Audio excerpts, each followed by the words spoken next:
السلام علیکم ناظرین، میں ہوں سعدیہ۔ نظر ڈالتے ہیں آج کی علاقائی خبروں پر۔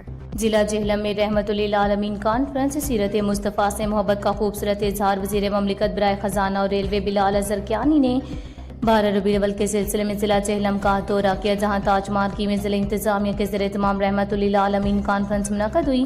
کانفرنس میں بلال اظہر کیانی کے ہمراہ deputy commissioner Jhelum, D P O Jhelum, police و انتظامیہ کے افسران، علماء کرام، امن کمیٹی کے اراکین، تاجر برادری اور معززین شہر نے شرکت کی۔ تقریب میں نعت رسول مقبول پیش کی گئی، جبکہ سیرت طیبہ کے مختلف روشن پہلوؤں پر گفتگو کرتے ہوئے حضور اکرم صلی اللہ علیہ وسلم کے پیغام میں رحمت، محبت، تحمل، مساوات اور باہمی احترام کو اجاگر کیا گیا۔